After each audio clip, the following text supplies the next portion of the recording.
cada instante. Hazme hacer tu voluntad Y morir a mi viejo hombre. Haz mi carácter más como el tuyo, yo quiero ser. Jesús. Oh Jesús, Haz mi carácter haz mi carácter como el tuyo. y yo quiero ser. Jesús, haz mi carácter. Haz mi carácter, Señor. Haz como el tuyo. Yo quiero ser,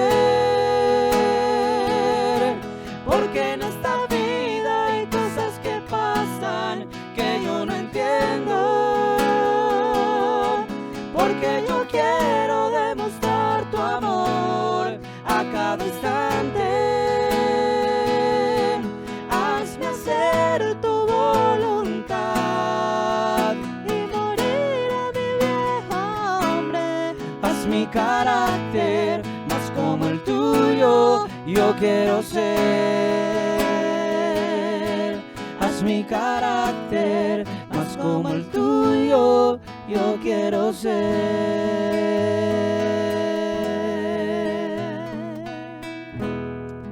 Amén. Que el Señor pueda permitir que su carácter esté en nosotros, su manera de obrar, su manera de hacer. Podamos todos llegar a la estatura de este hombre perfecto. Amén. Bueno, queremos saludar de una manera muy especial a todos los hermanos que están aquí en esta noche, en este lanzamiento de podcast de la segunda parte de ¿Quién es Yahshua o quién es Jesús de Nazaret? Bueno, hoy me acompañan unos invitados especiales. Acá a mi derecha tengo al pastor Camilo. Pastor, qué gusto tenerlo acá, qué gusto poderlo saludar. ¿Cómo estás? Buenas tardes, o buenas noches más bien, perdón, Daniel, qué bueno estar aquí con ustedes. Es un honor, es un placer poder compartir con ustedes y sobre todo algo tan bonito como es hablar de nuestro Señor. Entonces, gracias por invitarme. No, y nosotros contentos por haber aceptado esta invitación. Acá a mi lado izquierdo tengo a Cristian Medina. Cristian, qué gusto que estés aquí con nosotros hoy. Muchas gracias por la invitación, Daniel. Es un gusto también para mí compartir este espacio con mis amigos, con el Roe, compartir de la palabra y poder experimentar algo nuevo pues en nuestras vidas, en estos espacios. Gracias. Amén. No, a ti por haber también aceptado la invitación. Y por aquí tenemos a nuestro hermano Daniel, también otro invitado especial. Ya nos acompañó en la primera parte. Dani, qué gusto que estés aquí con nosotros también. Muchas gracias, muchachos. Los saludo pues a ustedes de una manera muy especial, también a las personas que nos ven por los canales virtuales, y es un gusto estar aquí, como decía mi hermano. Tenemos algo en común que es hablar de Dios, y eso lo disfrutamos nosotros al máximo. Gracias Amén. por la invitación. Amén, amén. Qué bueno. Bueno, entonces vamos a empezar porque el tiempo apremia. Y quiero empezar siempre como lo hago con una introducción, y voy a ir a Juan capítulo 2, versículo 18. Dice de la siguiente manera: entonces los judíos respondieron y le dijeron: ya que haces estas cosas, ¿qué señal nos muestras? Entonces Jesús respondió y les dijo: destruid este templo y en 3 días lo levantaré. Entonces los judíos dijeron: en 46 años fue edificado este templo y tú lo levantarás en 3 días. Pero él hablaba del templo de su cuerpo. Entonces la pequeña introducción en lo que vamos a hacer hoy viene como una especie de rema con este pasaje, hermanos y hermanas. Cuando usted lee quién destruyó el cuerpo de Cristo, y usted se da cuenta que los líderes religiosos junto a los romanos son los encargados de destruir el cuerpo de Cristo. Y Cristo les dice: ustedes van a destruir este templo, pero al tercer día yo lo levantaré. De alguna manera, por muchas personas, por mucha gente que ha estudiado la escatología, por profetas, han visualizado nuestros tiempos, como el tercer día. Quiere decir que lo que el hombre destruyó por milenios, lo que el hombre ha destruido por generaciones, es decir, el cuerpo, la imagen de Cristo, la apariencia de Cristo, él mismo en el tercer día se encargará de volverla a hacer, de volverla a formar.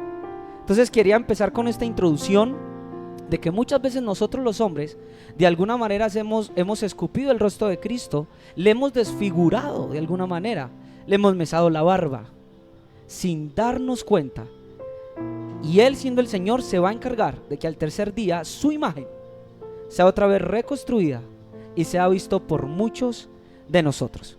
Así que la primera pregunta con la que vamos a empezar esta noche es: ¿ustedes creen que cuál ha sido la tradición, la filosofía que ha hecho que la imagen de Cristo sea distorsionada? No sé quién quiera empezar. Yo empiezo. Uno normalmente cuando mira la imagen católica de Jesús, Él siempre lo visten de la misma manera. Le ponen una toga blanca y le ponen un cinto rojo. ¿Por qué? Eso no es porque, ay no, se me acabó los colores, entonces me queda el blanco y el rojo, y pongámosle una vestimenta blanca con rojo. Hoy en día para nosotros la ropa no marca una estratificación en cuanto al estilo, marca una estratificación en cuanto de pronto a la marca. Entonces usted se compra unos Gucci originales, significa que tiene un poder adquisitivo, pero usted los consigue de pronto, usted consigue una réplica que hágase de cuenta lo mismo, y de lejos usted no se da cuenta si es original o no, y la persona con menor poder adquisitivo puede estar vestido igual que una persona con mucho poder adquisitivo y no logras ver la diferencia. Pero en el mundo antiguo, como se vestía usted, haces parte de un círculo de la sociedad. ¿Quiénes se vestían de toga blanca y cinto rojo? Solo los romanos. ¿Quiénes? Los senadores. Estaba prohibido vestirse como un senador. Usted ve en la calle, en el primer siglo, en Roma, una persona caminando con toga blanca y una cinta roja, y usted dice, ahí va un senador. ¿Qué tiene que ver un senador romano con Jesús? No tiene nada que ver. Amén. Entonces, ¿qué hicieron? Tomaron a nuestro Señor y lo romanizaron, lo pintan casi como si él fuera un senador romano. ¿Por qué?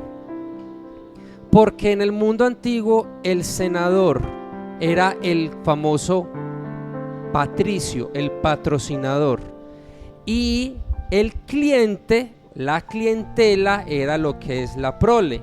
Entonces yo como cliente, como prole, voy al senador a decirle, hey, ayúdame, necesito semillas, necesito protección.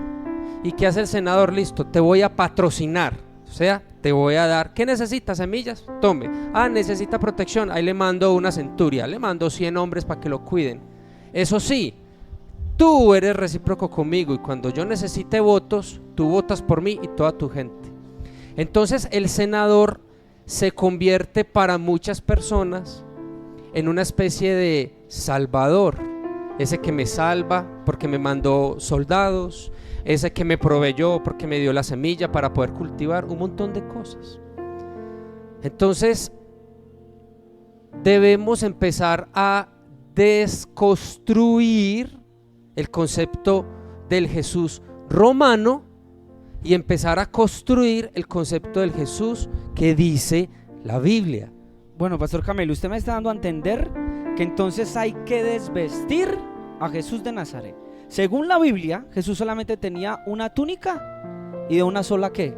Costura, ¿cierto que sí? Así que debemos de empezar a desvestir los ropajes que hemos puesto sobre Cristo Jesús. Yo no sé tú, Cristian, ¿qué opinas sobre lo que acaba de decir el pastor? Me parece que va muy conforme a la pregunta, que era pues cuál es la imagen distorsionada que se ha creado hasta el momento de Jesús, y durante la historia ha sido ese Jesús romano, ¿cierto? Jesús romano, ya el pastor Camilo lo explicó muy bien.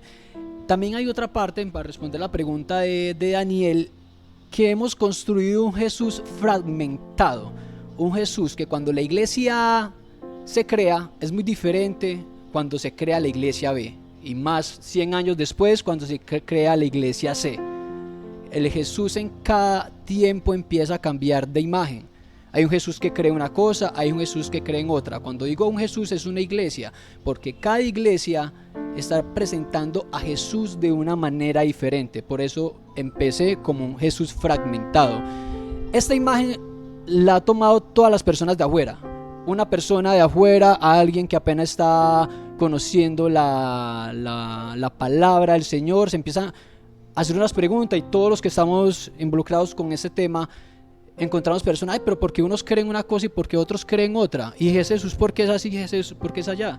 Entonces ese es, aparte de la imagen física, también hay una parte espiritual, una parte social que Jesús está siendo fragmentado. Y hoy en día tenemos un Jesús, y aquí tenemos amigos que tenemos experiencia tanto el domingo como el sábado, porque asisto a la iglesia adventista y se cumple el sábado, se cumple un sábado. Pero si vas a una iglesia diferente, se cumple el domingo. Entonces tenemos dos Jesuses predicando dos cosas diferentes. Entonces pues Jesús solamente vino a dar una palabra, solamente vino a dar un mensaje, solamente se vino a bautizar en el nombre de Jesús. Y ese es el Jesús que al principio estaba muy bien, pero se empezó a fragmentar poco a poco, y esa es la imagen que se ha dado. Quiere decir entonces que no solo vamos a tener que desvestir a Jesús y quitar los diferentes ropajes, sino que también hay que desmitificar las distintas versiones del Jesús que estamos presentando. Daniel, ¿tú qué opinas de esto? Bueno, estaba pensando de que al Señor Jesús en su ministerio acá en la tierra lo seguía mucha gente. Lo seguía mucha gente porque verdaderamente quería encontrarse con Él, quería tener un encuentro personal con Él, porque habían escuchado, pero no solamente se quedaban con el escuchar, sino que se lo querían encontrar. Pero hay otra gente que también lo seguía por curiosidad y por beneficio, ¿cierto? Porque tenían la necesidad de algo, ¿cierto? Por sacar un provecho del Señor Jesús. Y creo que mucho tiene que ver, o se ve en este tiempo, también de esa imagen del Señor. O sea, hay veces que la gente cree que nuestro Señor Jesucristo es una ambulancia donde lo estoy buscando porque tengo una necesidad y luego lo dejo. Entonces creo que no solamente no es una semana, no es un día. Yo creo que hay que tener una comunión con Dios muy firme y muy constante, porque no puedo buscar a Dios solamente cuando no tengo o por un beneficio propio, sino que buscar a Dios, o esa imagen de Dios, esa comunión, esa relación con Dios todo el tiempo, no solamente cuando haya necesidad, sino que tengo que tenerlo como mi estilo de vida. Mi estilo de vida es Jesús, y así lo creo yo. Amén. Amén, amén. Colosenses 2:8 dice: miren que nadie os engañe por medio de filosofías y huecas sutilezas según las tradiciones de los hombres, conforme a los rudimentos del mundo y no según Cristo. Ha de entenderse entonces, de una manera racional, este pasaje como que en contra de Cristo hay filosofías, huecas sutilezas y tradiciones humanas. Entonces vamos a empezar. Tú dijiste, Cristian, empezaste a decir de que el Jesús de muchos de nosotros está fragmentado. Entonces vamos a hablar de una de esas enseñanzas o filosofías que ha hecho que Jesús sea más fragmentado, y es el Jesús exclusivista.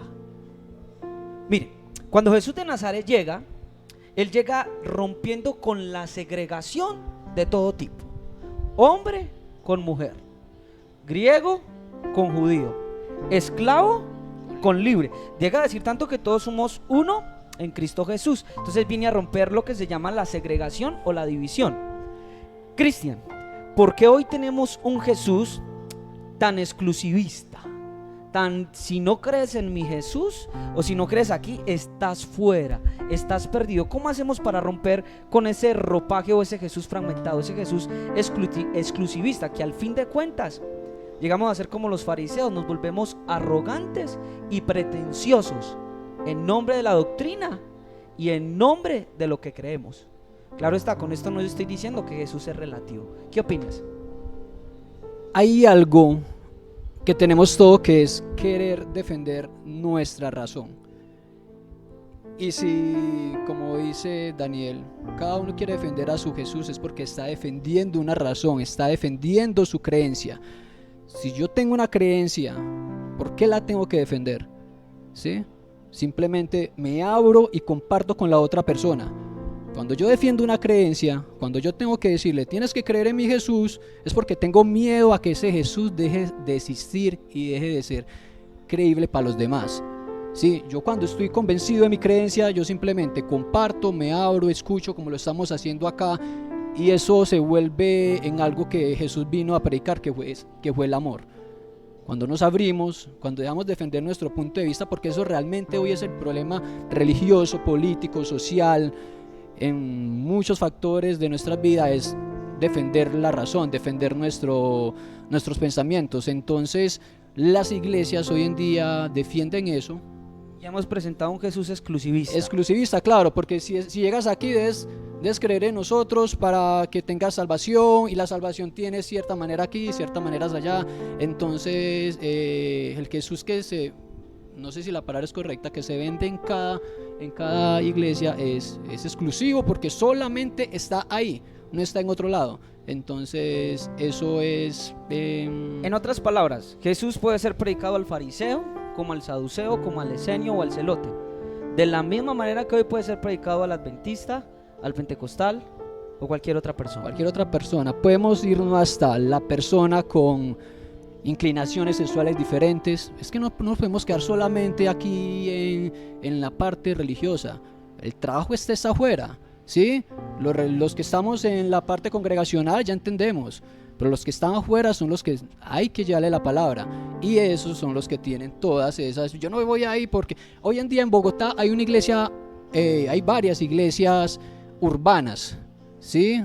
Hay una tendencia a iglesias urbanas porque ya están esas personas que están buscando, están sintiendo el llamado a Jesús, no entran a las iglesias tradicionales, porque cuando hablamos de iglesias tradicionales ya no estamos hablando solamente de la iglesia católica, sino de iglesias protestantes.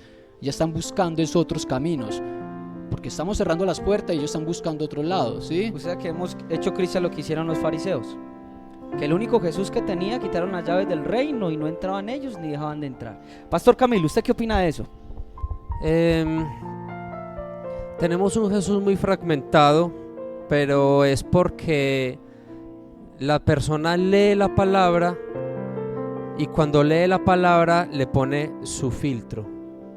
Entonces, cuando le pone su propio filtro a la palabra, entonces construye su propia idea del Mesías. Muchas veces descontextualizamos. La gente cree que el contexto bíblico es leer un capítulo antes y un capítulo después. Pero el contexto, para poder realmente tener ese Jesús bíblico, se requiere muchísimo más que solo la palabra. Como por ejemplo, Pastor Camilo. Como por ejemplo, entender el concepto de lo que es, por ejemplo, Imperio Romano. Un ejemplo, nuevo hombre. Entonces nosotros somos nueva criatura. Pero ¿qué significa para un romano el concepto del nuevo hombre, cierto? Es un concepto muy diferente al que nosotros nos imaginamos, ¿cierto? Es un cambio de estatus. Cuando una persona está en un estatus y pasa a un estatus más alto o un estrato más alto, a esa persona le dicen nuevo hombre. Nosotros lo pensamos desde un concepto de naturaleza, y lo que vemos en la cultura romana es un cambio de dignidad. Está siendo elevado, un estatus de dignidad más elevado. O por ejemplo, dentro del mismo judaísmo o dentro del mismo pueblo de Israel, muchas cosas que nosotros pensamos que significan para nosotros aquí en Occidente son muy diferentes para Oriente. La gente no sabe diferenciar entre esta pregunta: ¿la Biblia fue escrita para nosotros o a nosotros? La gente no lo sabe. La Biblia fue escrita para nosotros, el mensaje es para nosotros, pero no fue a nosotros. Nosotros no estábamos ahí. Es otra cultura, otro idioma, otra idiosincrasia. Entonces, con mi idiosincrasia, con mi filtro, yo leo y construyo mi Jesús. Quiere decir entonces, Pastor Camilo, que para poder entender a Jesús, el de la Biblia, tengo un contexto cultural, histórico, idiomático que tengo que examinar y que tengo que mirar, porque si no corro el riesgo de ver al Jesús de mi cultura. Exactamente. Entonces yo construyo mi Jesús según mi propia idiosincrasia, y por eso tenemos un montón de sistemas, llamémoslo sistema de creencias. Entonces, de un solo texto y de un solo personaje llamado Jesús, tenemos una cantidad de subdivisiones de un mismo ser. Pastor, le hago una preguntita rápidamente antes de pasar a Dani. Bueno, yo me encuentro con el pueblo de Israel, que tenía la idiosincrasia de Israel, que tenía la cultura de Israel y tenía el idioma de Israel, y rechazó al Jesús. ¿Qué pasó ahí?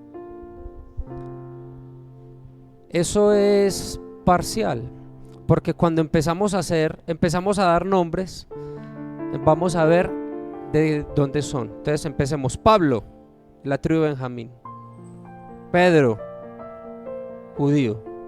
Santiago, Jacobo, el hermano de Jesús, judío. Juan, judío. Miriam de Magdala, María Magdalena, judía. Es correcto. Pero Nicodemo, entonces, ¿qué pasó? judío. ¿Qué pasó con todos los demás que tenían la cultura, que tenían el idioma, que cargaban una historia encima de sus lomos y no pudieron aceptar a ese Jesús? Porque hemos establecido que necesitamos el idioma, la idiosincrasia y la cultura, pero vemos que solo unos lo conocieron, pero hubo un resto de pueblo que mediante el mismo idioma, que mediante el mismo lenguaje, que mediante el mismo atuendo, que mediante las creencias, digamos, un poco más similares que lo que tenemos hoy en día, no le pudo conocer. Espíritu.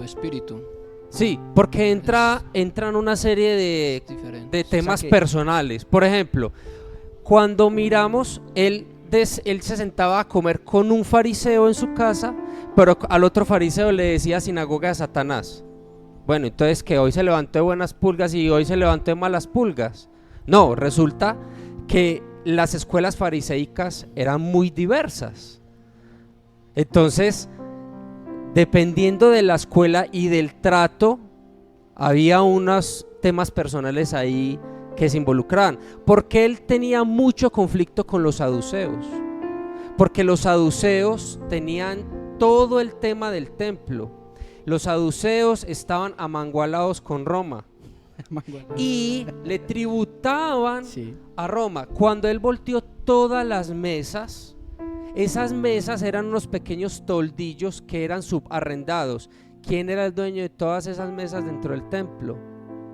Los dos sumos sacerdotes, los Anás saduceos, y Caifás, que eran de la línea saducea. Entonces ellos no podían aceptarlo porque había una serie de intereses o económicos o políticos o sociales o de poder, ¿cierto?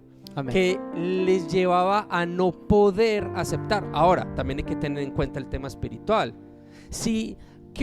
¿Cuál era la idea? ¿Cuál hubiera sido el momento más ideal? Hey, me presento al Sanedrín, mírenme la espalda, ya resucité. ¿Qué hubiera pasado? Si él logra mostrar todas las pruebas, a él lo declaran rey y se levanta una revuelta contra Roma.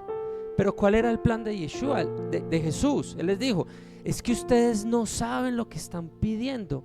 Amén. Yo tengo un reino, pero el plan es mucho más grande que simplemente sentarme en el trono y coger a Herodes y decirle eche para un lado, ¿cierto? Entonces hay que tener en cuenta que hay una serie de conflictos personales, pero también hay que tener un tema espiritual que lo presenta él, que obviamente es la parte más importante. Dice Mateo 16:17.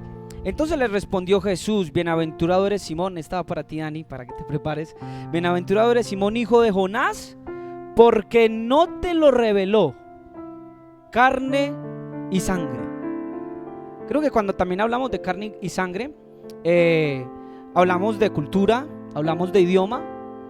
No los estoy descalificando de ninguna manera, pero mire lo que termina diciendo: sino mi Padre que está en los cielos. Quiere decir que a este Hijo de Dios se entiende y se conoce por algo que se llama revelación, lo que tú decías, espíritu. ¿Qué opinas de eso, Dani? Bueno, yo creo que es muy delicado nosotros ejercer juicio contra una persona que no cree lo que yo creo, ¿cierto? Yo creo que es delicado decir que no hay salvación para una persona que no cree igual que yo, porque ese tema espiritual le pertenece a Dios. Yo me puedo decidirle o meterme con el tema de una persona, de su vestimenta, de su forma de hablar, de su cultura, de muchas cosas que yo quizás como humanamente cometa el error de meterme y de juzgarle. Pero ya el tema de decir que para él no hay salvación porque no cree lo mismo que yo, creo que ese tema ya es delicado, porque ese tema no me pertenece a mí, ese tema le pertenece a Dios. Y el hecho de que no crea lo que yo creo, como decía mi amigo Cristian, el hecho de que no crea lo que yo estoy pensando, no me da el derecho a mí de decirle que para él no hay salvación, de que para él no hay un Dios porque no está pensando igual que yo. Yo creo que ese es un error que hemos cometido, porque me incluyo ahí. Yo he cometido ese error desde mi ignorancia, de ejercer juicio contra una persona y decir que para él no hay salvación porque no cree igual que yo. Entonces yo creo que ahí tenemos que ser muy sabios y muy inteligentes con la sabiduría que nos da Dios para tratar este tema, porque es, como les digo, ese tema le pertenece a Dios. Hay temas que de pronto nos pertenecen a nosotros, amén, pero ese tema de la salvación le pertenece es de Dios. Amén. Listo, dale, pastor. El problema es que la gente cree que la salvación tiene que ver con la doctrina. Wow. O sea, la gente mezcla temas de salvación con temas doctrinales. Entonces, tú no compartes la misma doctrina que yo, entonces tu salvación está en riesgo.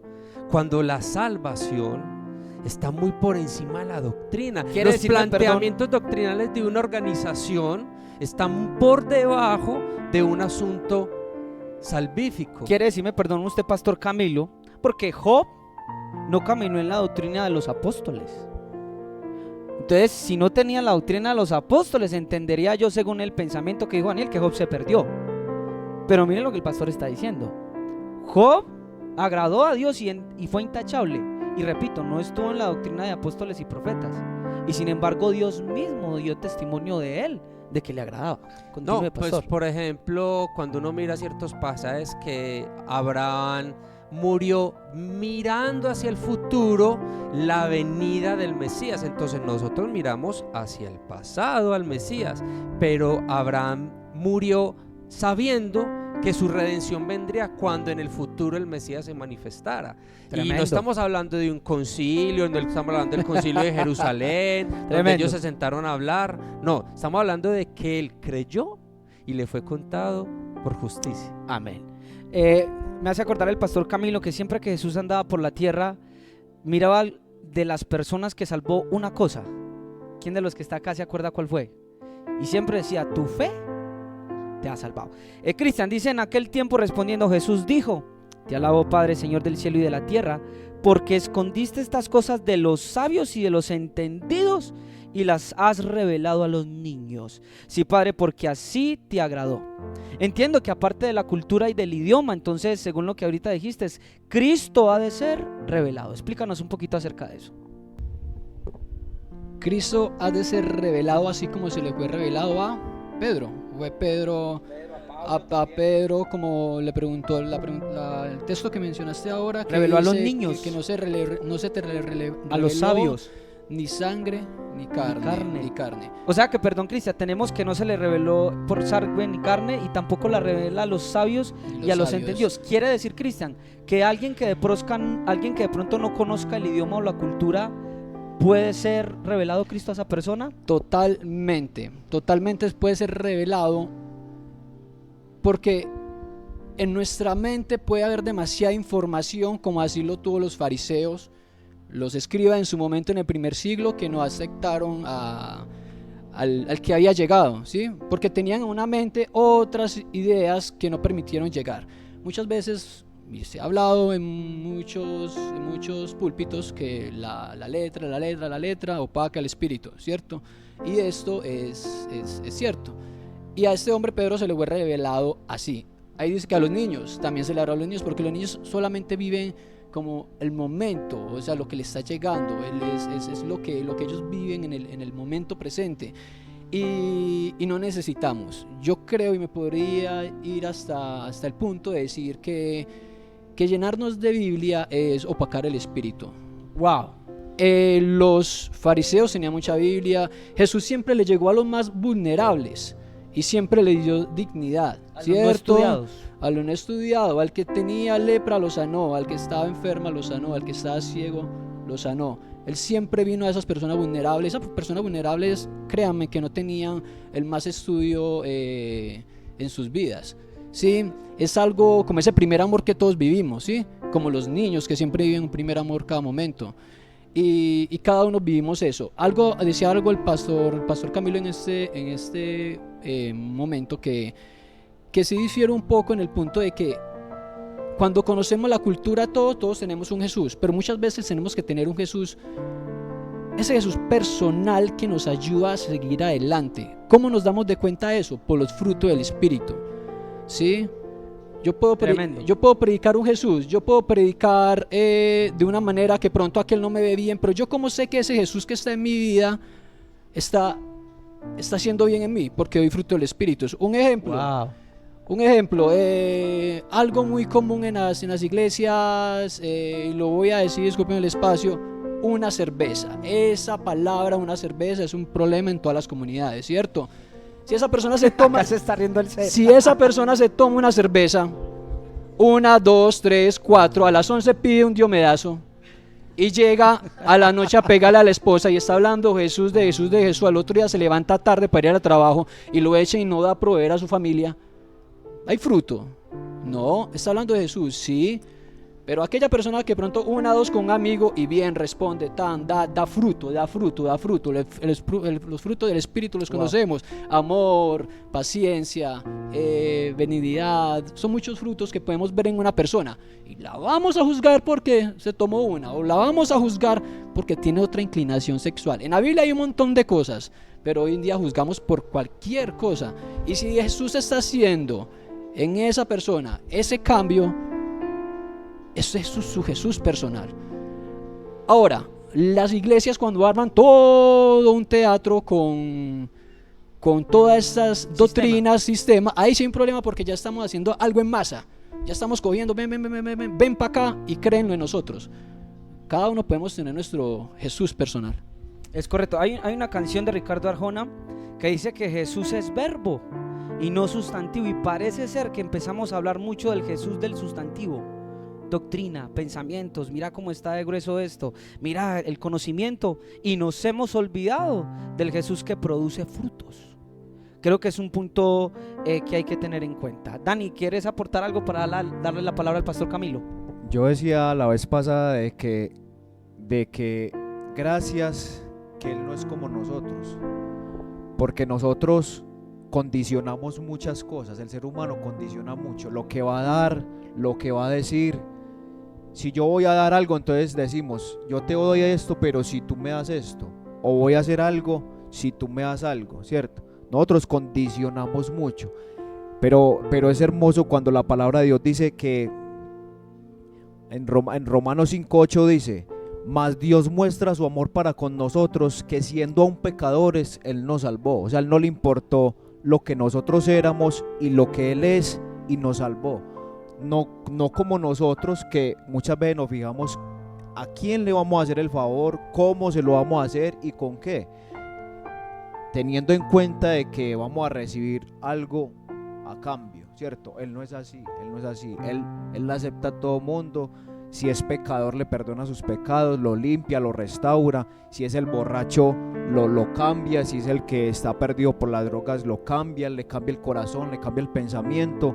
Y esa es la esencia de Dios. La esencia de Dios es amor.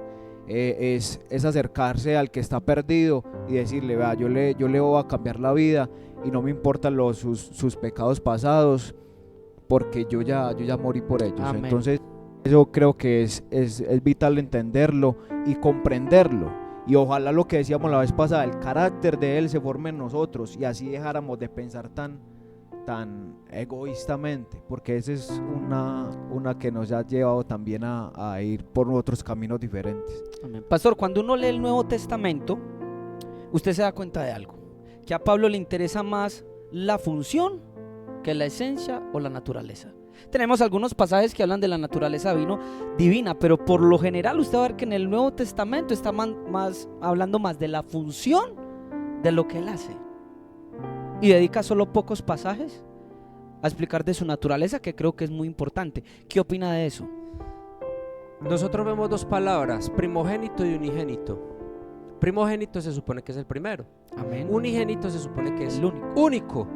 Entonces ahí es donde inclusive se han generado un montón de divisiones. Cuando se habla de primogénito, se habla de una función, de un rango. Normalmente el primogénito se le entregaba la doble porción porque él tenía una serie de funciones. Si papá muere, él se encarga de mamá.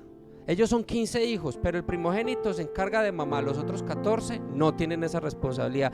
Si papá está en un viaje de negocios y hay que cerrar un negocio local, ¿quién va? El primogénito va con el anillo de papá y sella ese negocio. Si hay un asunto de una dote con una de sus hermanas y el papá no puede estar, ¿quién va? El primogénito. Así que ese primogénito es el primero en rango y es el encargado de toda la familia. Entonces uno lee Génesis 1:1 y en el hebreo dice Bereshit, en el principio. Esa palabra Bereshit uno la puede dividir.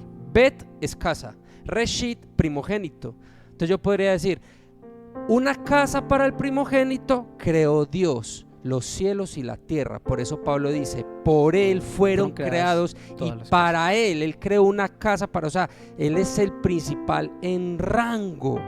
Encima de él solo está Abba, no hay nada más. Pero cuando uno mira unigénito, es que no hay dos como él. No hay una preexistencia, no hay una divinidad. Solamente en Jesús está la preexistencia, está la divinidad, está esa naturaleza. Entonces Pablo lo que le está hablando a un pueblo, la gran mayoría era esclavo. Claro. De 10 ciudadanos, 7 eran esclavos y 3 eran ciudadanos. Entonces el esclavo no tiene nada, no tiene nombre, no tiene herencia, no tiene tierra, no tiene futuro, no tiene nada. Y viene Pablo como un abogado de migración a decirles, este mayor en rango viene a ofrecerte un nombre, una herencia. Porque es que cuando se está hablando de la herencia de Abraham y de ser hijos de Abraham, entonces tú eres hijo y como eres hijo obtienes una herencia. Por eso la iglesia del primer siglo explotó, porque si yo no tengo absolutamente nada y ese Jesús me está ofreciendo todo y él como el mayor en rango me garantiza que él está dispuesto a entregarme y tiene todo el poder y toda la autoridad para entregarme las cosas. Entonces por eso Pablo habla más de la función. En cambio vemos a un Juan que aborda un pueblo más judío y entonces Juan le interesa hablar más del unigénito. Por eso él habla del logos, habla de la palabra que era preexistente, que existía antes de, porque al judío no hay que hablarle de identidad. El judío tiene clara su identidad. Es correcto. Es un asunto más de él. Pero es que no es simplemente un nombre. Él es más que un nombre. Él es preexistente, él es divino. Él era antes de. Amén. Cristian, visualizando la iglesia de hoy, ¿qué crees que es más conveniente? ¿Presentar al primogénito en primer lugar o al unigénito Dios? ¿Cómo ves la iglesia, como la visualizamos hoy? Yo pensaría que enredaríamos a las personas explicándole qué es unigénito. Explico la pregunta sí, más o menos sí, para no por enredar. favor. Es decir, debemos de empezar a hablar más de las funciones de lo que hizo Jesús, que centrarnos tanto en la teología o en la esencia o en su naturaleza, que tanto nos está dividiendo. Esa es más o menos un ejemplo. Sí, es mejor hablar y es más productivo para el espíritu hablar de lo que hizo Jesús. Totalmente de acuerdo, es más beneficioso. Tenemos la Biblia que nos dice qué fue lo que hizo, a quién vino. Es más útil esto, y es una palabra más sencilla. Es una palabra más sencilla para aquellos que quieren alimentar su espíritu con Jesús, porque hay que aprovechar el nombre de Jesús. Y si estás, el título decía Jesús o Yahshua. Si estás en Israel, a Yahshua. Y si estás en Estados Unidos, a Jesús, ¿cierto? Hay que alimentar ese nombre que tiene poder en cada persona. ¿Con qué? Con la palabra. Tenemos un libro que nos habla de Jesús, que es la Biblia. Históricamente hay otro, Josefo, ya algo más académico, habla también de Jesús, pero el libro que tiene todas las historias de Jesús es la Biblia. Y nos tenemos que basar en ella para predicar a Jesús, lo que hizo, el mandamiento de amor que vino a dar. Y es esto, ¿sí? Es esto, porque podemos explicar, por ejemplo, Pablo, ¿sí? Pablo, explica muchas cosas en Corintios, entonces hasta enredado a veces se presenta Pablo. Pero si leemos los versículos de Jesús, creo que es suficiente para el poder. La función es clara. Hay cosas que todos conocemos, que salvó a una mujer que iban a apedrear, que la iban a lapidar, que la salvó, que levantó a una persona que está lisiada, que multiplicó alimento para muchas personas, que estuvo en contra de un régimen religioso y se levantó y llamó a mucha gente. Entonces ese es el Jesús que predicar, que debemos predicar en estos tiempos. Daniel, sí, pastor. Cuando tocas el tema de la mujer allá en el estado de adulterio, y Yeshua, Jesús, da una frase que para mí es fantástica. Él le dice a ella, ¿dónde están? Y ella dice, no hay nadie. Y él le dice, yo tampoco te condeno, vete. Y ahí hay justificación.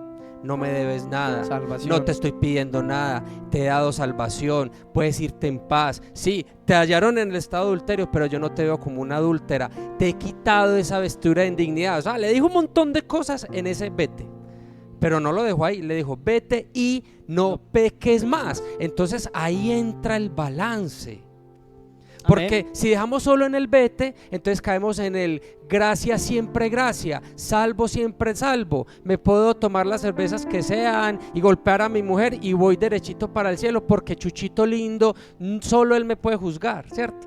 Cuando tenemos vete y no peques más, él está poniendo un rigor en el buen sentido de la palabra sobre nosotros. Porque ¿qué pasa si ella se va nuevamente a cometer adulterio? Tiene algo peor. Entonces ahí es donde viene cuando él va y sana al hombre en el estanque de Betesda, el paralítico, se lo encuentra en el templo y le dice, hey, tú has sido sanado, no peques más para que algo peor no te vaya a suceder. Entonces, claro, la función que él vino de morir y resucitar para traer expiación a nuestras vidas, pura gracia, pelada y raspada, ya no hay que hacer nada. Pero después él viene y nos dice, pero hay un estilo de vida, hay que seguir unas instrucciones. Porque ¿qué pasa con una persona que se alimenta mal? Le da diabetes. El Señor la sana, pero la persona no cambia sus hábitos alimenticios, le va a volver a dar diabetes. Entonces ¿qué? ¿Otra vez vamos a clavar al Mesías en el madero? No. Claro, no se puede. Te sané, pero cambia, transforma, te eleva, cambia la mentalidad, renueva tu mente conforme a la mente de Cristo. Claro. ¿Cierto? ¿Cómo puede una persona renovar esa mente, como usted nos ha dicho, pastor? ¿Cuál es el principio? ¿Cuál es el modelo? ¿Cuál sería entonces el plan para esa persona? Lo dijiste ahorita antes de empezar. La suma de tu palabra es la verdad. Y ahí no hay relativismo. Es correcto. Ya, simplemente la palabra que dice en Levíticos, no lo recuerdo, 19. No, Deuteronomio capítulo 28 dice, si escuchas estas palabras y las pones por obra, no siendo un oidor olvidadizo, como dice Santiago, estas bendiciones te alcanzarán. ¿Qué espera Él de nosotros? Solo una cosa, hacer caso. Esa gente que anda, que le pongo los pies, que arrebato. Eso no tiene ningún sustento, porque lo único que Él pide de mí es camine en obediencia, y las bendiciones van a tener que caminar más rápido, porque las bendiciones son las que se te tienen que pegar a vos. ¿Sí lo ves? Entonces, ¿qué espera Él de mí? Que yo me mueva en obediencia.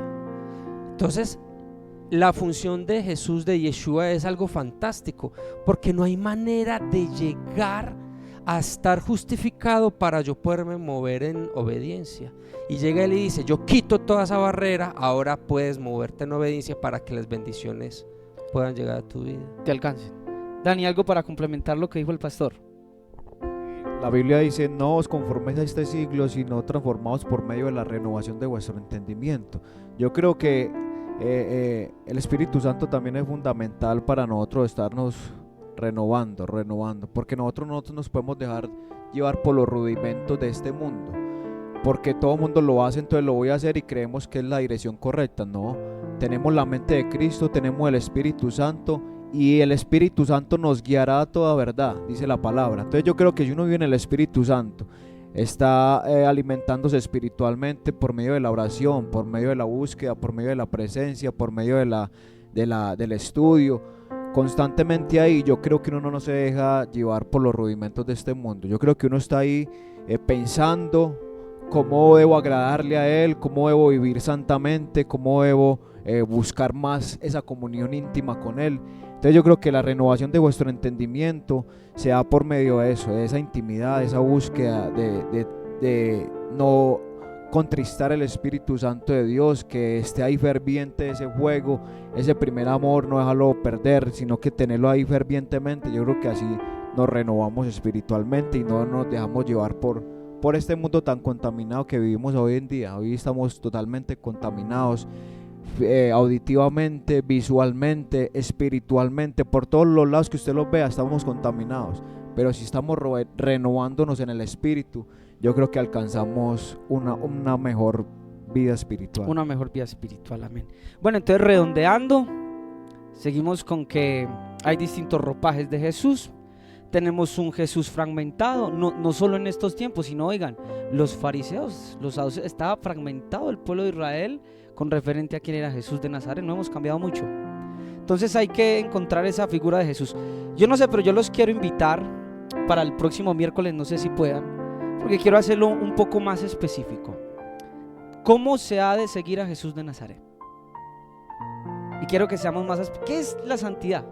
¿En qué consiste? ¿Qué hay que cumplir para seguir a Jesús de Nazaret? ¿Qué se nos demanda para empezar a seguir a este Jesús de Nazaret? Entonces quiero que lo abordemos primero desde un punto de vista histórico y también bíblico. No sé si les parece y podrían estar acá dentro de 8 días y podemos discutir el tema. Gracias, pastor. Gracias, Daniel. Gracias, Cristian. Y gracias a todos ustedes por estarnos viendo. Creo que faltaría mucho tiempo para poder concluir este tema. Apenas estamos empezando. Como pueden ver, apenas estamos empezando. No sé si alguno de ustedes quiere decir una palabra para despedirse. Muchas gracias, Daniel, por la invitación y recordar a todos que seguir a Jesús es oración, voluntad, meditación, como lo quieran llamar, porque en todas las esferas está Él y en todas las esferas nos movemos y si haces un pequeño paso, Él ayudará a seguir. Y créanlo, si das un pequeño paso de un cambio, poco a poco se irá cumpliendo ese propósito. Pastor. No, creo que hay gente que piensa de manera desbalanceada. Algunos consideran que es más importante la parte escritural, otros consideran que es más importante la parte espiritual. Es como pensar, es más importante tomar oxígeno que expulsar el dióxido, o es más importante expulsar el dióxido que tomar oxígeno. No, si yo tomo oxígeno pero no tengo la capacidad de expulsar el dióxido, estoy en un problema, o viceversa, ¿cierto? La gente que solo se enfoca en la parte escritural y olvida en lo espiritual, conoce muy bien a un Dios con el cual no tienen una relación. Y los que se enfocan solo en lo espiritual pero descuidan lo escritural, tienen una comunión con un Dios que no conocen. Entonces creo que Es el un balance. complemento, un balance. Sí. El balance es importante. Y Yeshua lo dijo: ustedes están errando al no tener en cuenta o al olvidar la palabra y el poder de Dios. Entonces yo creo que en el balance, en el poder de Dios, en la parte espiritual, en la comunión, en la intimidad, pero también en la palabra, es donde podremos empezar a desfragmentar al verdadero Mesías. Pastor, queda invitado Gracias. entonces para la próxima, para que empecemos a desfragmentar a Jesús de Nazaret. Dani, no sé si quieres decir algo para despedirnos. Conoceréis la verdad y la verdad os hará libres. Hay una sola verdad y se llama Jesucristo, y las verdades que Él dice, ahí están para nosotros vivirlas. Entonces la invitación es que busquemos a Jesús, busquemos a nuestro Salvador, tengamos comunión con Él, téngalo en cuenta siempre, y aquí seguimos aportando un granito de arena para que quizás alguien que no conoce a Jesús o quiere empezar a conocerlo, pueda tener como unas pautas para seguirlo de la mejor manera. No quiere decir que lo que estamos viendo aquí él lo tenga que hacer como nosotros lo decimos, pero sí de pronto una palabra que nosotros digamos te puede acercar al Señor Jesús. Amén. Entonces la invitación es Amén. para que nos sigan viendo, y muchas gracias a Daniel y a todo el equipo por la invitación. Listo, que el Señor les bendiga de una manera muy especial. Yo sí quiero terminar con, voy a robar algunas palabras. Debes de conocer a un Jesús personal. Te podemos predicar de Jesús, te podemos mostrar a Jesús, pero tú tienes que conocerlo personalmente, como dice el pastor, por espíritu y por su palabra. Y no está lejos de nosotros, está asequible. Pablo dice que la palabra está ¿qué? Cerca de ti, en tu boca y en tu corazón. Así que puedes venir a Él en estos momentos. No sé cómo te encuentres, no sé cómo estés, cómo esté tu familia, tu salud, pero puedes venir a Jesús de Nazaret, porque en Él encontrarás reposo. Que Dios les bendiga de una manera muy especial y hasta la próxima.